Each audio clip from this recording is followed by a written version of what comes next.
Superblast è un progetto inedito, il primo inedito prodotto da NAM, Not a Museum, il programma di arte contemporanea di manifattura.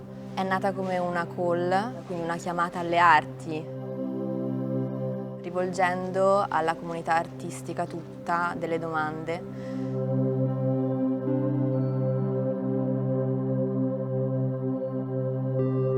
Super blast, qualcosa che sta sopra, stare sopra, blast, blasto, un germe, una germinazione. Quindi partendo dalla volontà davvero di esplorare i termini diversi, ecco, di una relazione, di come ci rapportiamo effettivamente con l'ambiente, lo si voleva fare in maniera non didascalica, partendo dalla capacità poi dell'arte, ma soprattutto degli artisti, di affrontare le questioni in cui noi siamo immersi tutti i giorni, però appunto problematizzandole dal punto di vista di altri aspetti che sono per noi comunemente nuovi o comunque non trattati.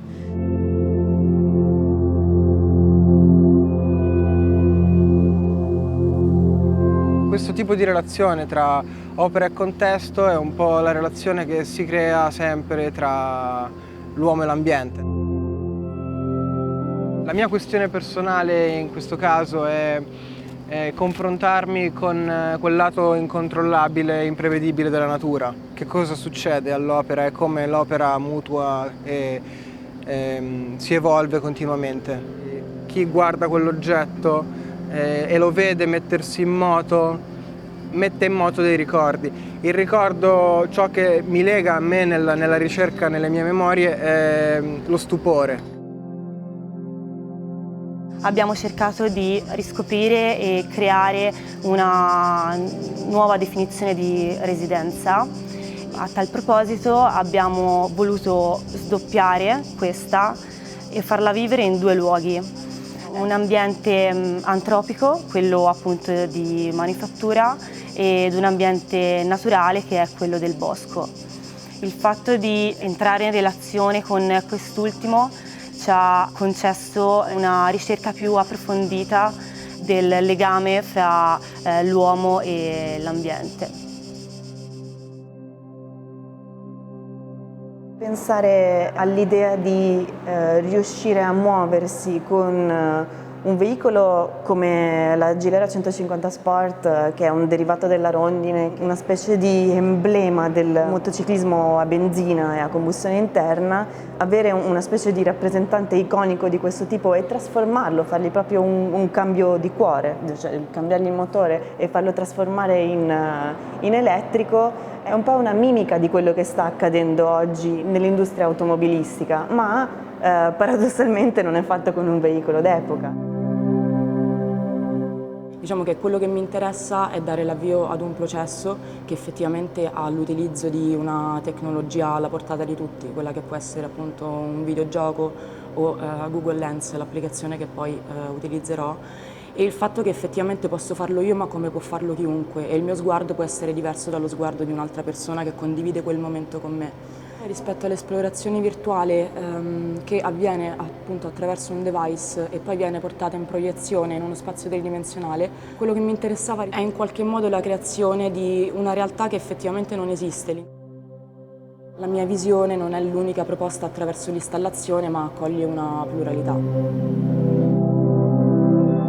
Esa es, digamos, la línea central estructurante de mi trabajo, que es cómo la representación de la naturaleza y la naturaleza misma se han ido mezclando hasta tal punto que la naturaleza es construida por el hombre, es ornamental y la representación afecta a esta naturaleza y así.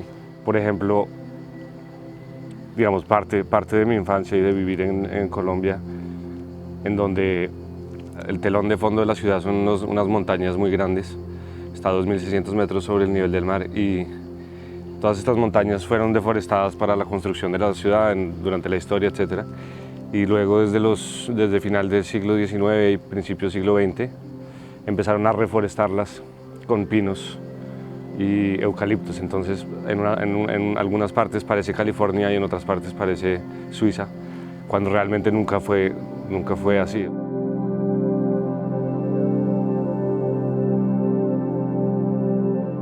Io tutto ciò che farò metterò a disposizione un sound system, quindi un muro di casse, che per me rappresenta un atteggiamento al rituale collettivo al momento della festa, sia in ambienti legali come i rave o nel clubbing, nelle dancehall.